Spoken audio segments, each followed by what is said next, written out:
Welcome back to Superstarglam. Today's video is a review on the Beauty Blur Balm Foundation that I just picked up from Sephora. And I have at this point tried it out twice in a row because I wanted to give you my informed opinion on this foundation. If you're new to my channel, don't forget to subscribe. Click the little notification bell, that way you're alerted every time I upload a video. If you love all things beauty, from reviews to tutorials, then this is a channel for you.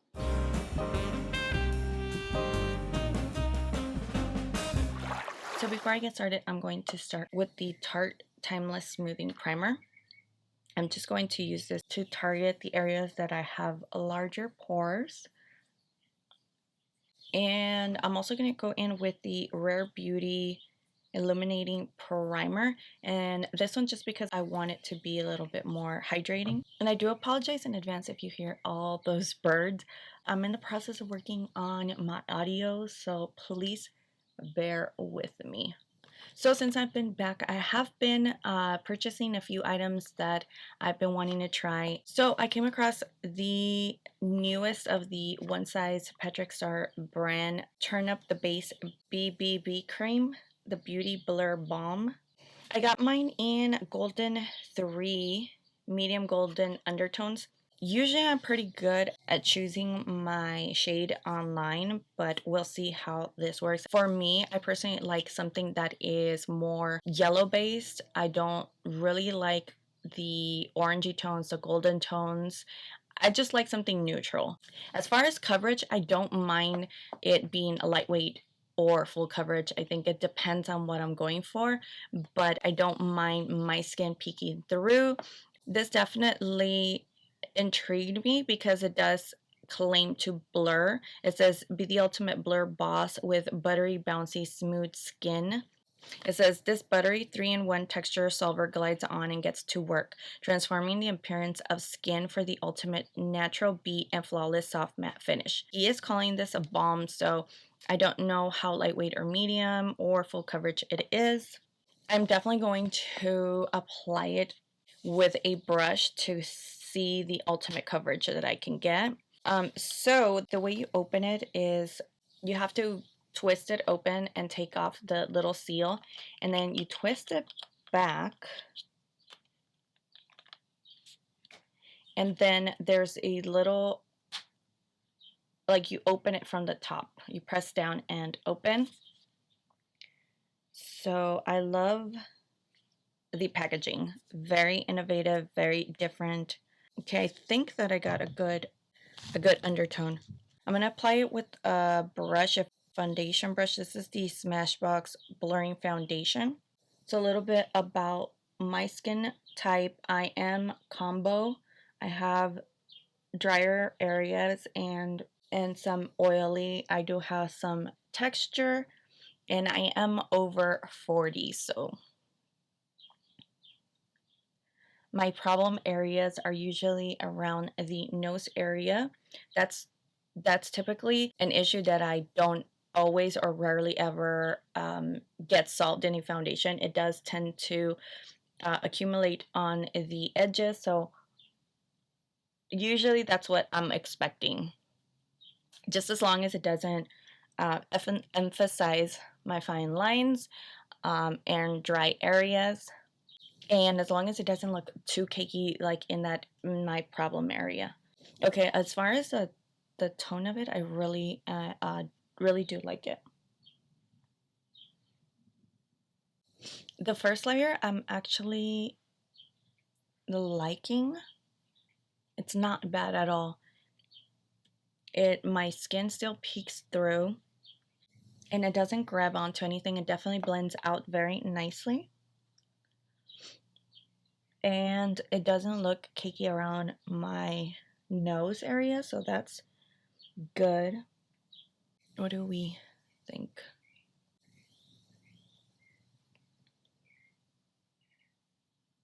I see about the soft matte, but I'm not mad at this, especially if you're oily. I think it's a good balance to not dry you out completely.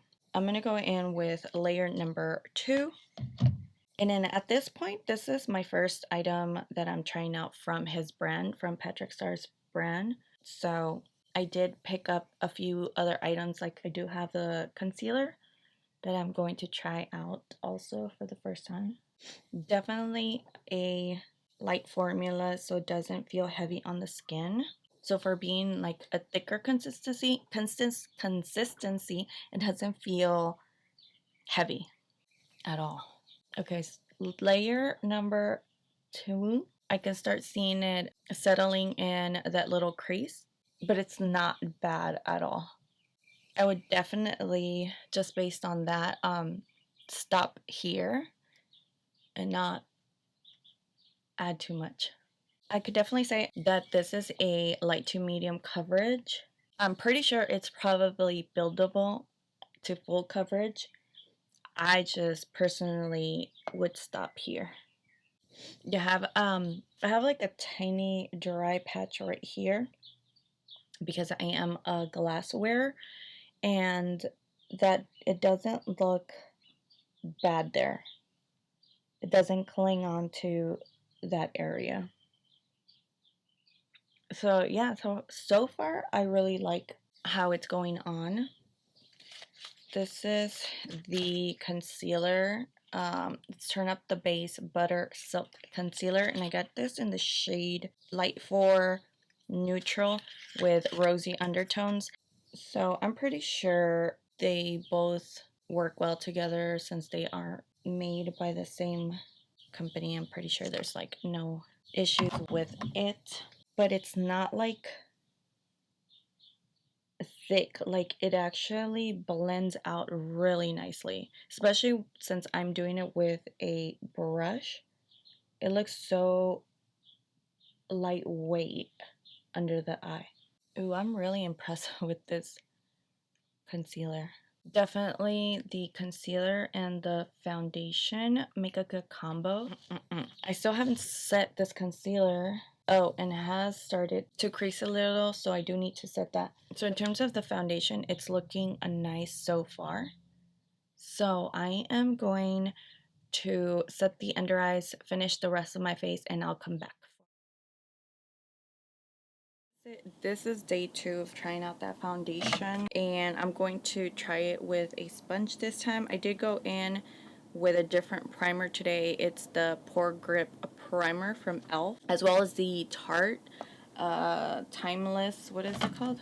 Timeless Smoothing Primer. So one's a smoothing and one's like a long wearing. I'm going to try it with this sponge and see which way I prefer, if with a brush or a sponge.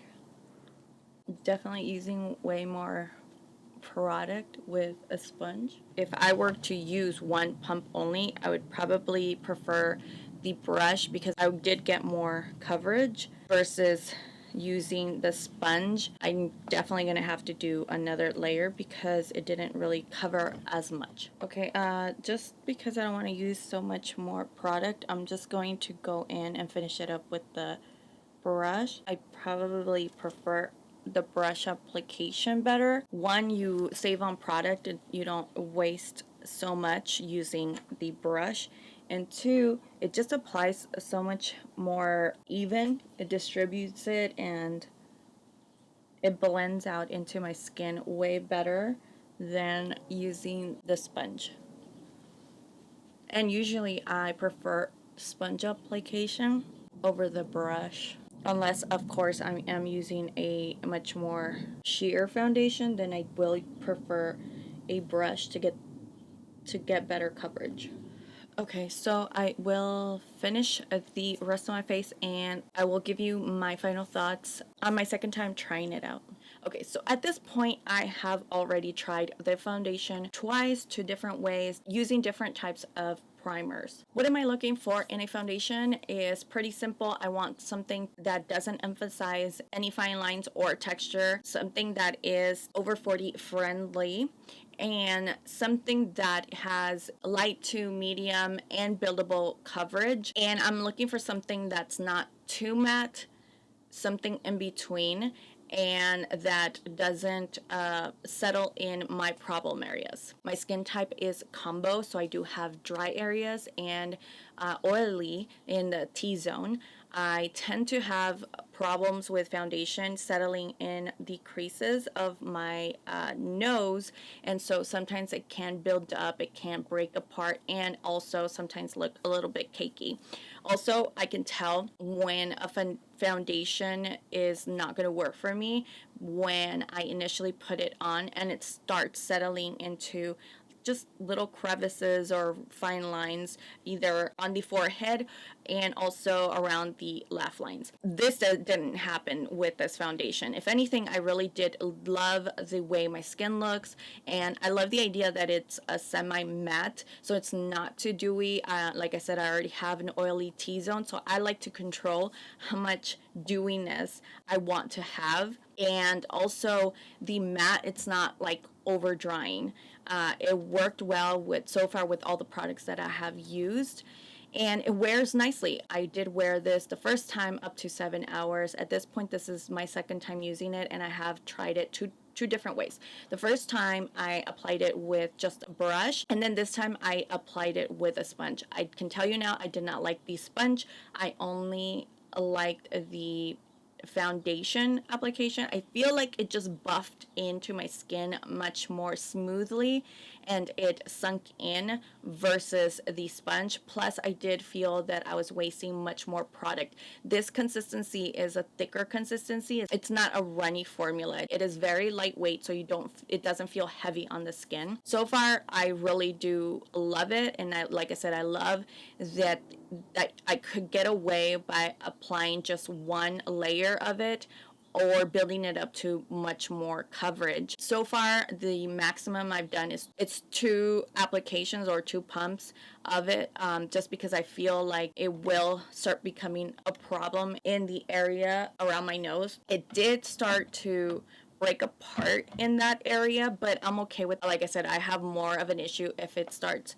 breaking apart in other areas and settling into fine lines. I love the shade range. I love the tone. I love the array of shades that it includes. The only thing that I feel, and again, this is nothing to do with the BB balm, but it does separate for me, at least at the end of my 7-hour mark, it did start breaking apart around the nose area. I have a very oily T-zone, but the nose, it kind of did separate, but for me it wasn't a really big deal. I feel that if I would have touched up, it would have blended out nicely and maybe covered up if I needed the extra coverage.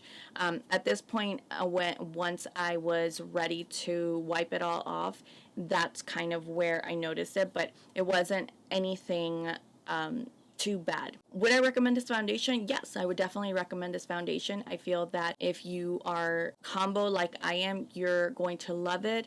If you are oily, I feel like you just need a oil control primer. And if you're on the drier side, I think that if you apply a hydrating primer, it's going to work well for you. But other than that, it actually, let me tell you the price. It retails for $33, and you get 1 fluoride ounce, which is typical of a foundation, and it has 17 or 18 different shade ranges, so that's good. I mean, at this point, this is my first time, other than the setting powder that I have tried from his line. I've definitely been sleeping on this brand, and once trying out these products like the beauty balm and the concealer, I am a fan and I want to try more, because this concealer, if you haven't tried it, you need to pick it up. It's really good. It blends out so nicely. I know it's not a review on the concealer, but let me just share with you what I think about the concealer as well.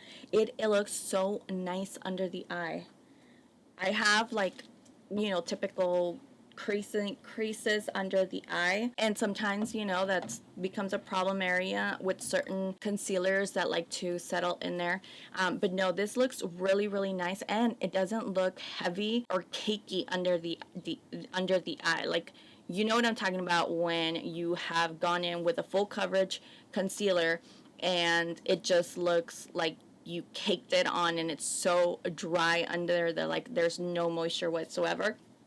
This isn't like that. And I was very impressed on how it blends out, because you have the coverage, but it blends out and melts so deep into your skin. Like, it just looks seamless, airbrushed under the eye. Really, really nice. Really big fan. Anyways, if you are interested on the price on that, the concealer is $25, which again, at this point, it is pretty high end, but it's totally worth it. So I really hope that you enjoyed it and that I helped you make a decision on whether you're going to pick it up. I definitely do recommend it. It's a good foundation. I feel that for me, I probably keep it as like an everyday and wear like maybe just one layer of it or one pump of it. I do like it for now, and I do definitely recommend. If my thoughts at any point change, I would definitely update you guys. But other than that, I really hope that you enjoyed this video. Please don't forget to give me a thumbs up, subscribe if you haven't done so already, and I will see you next time. Bye. Perfect. Perfect.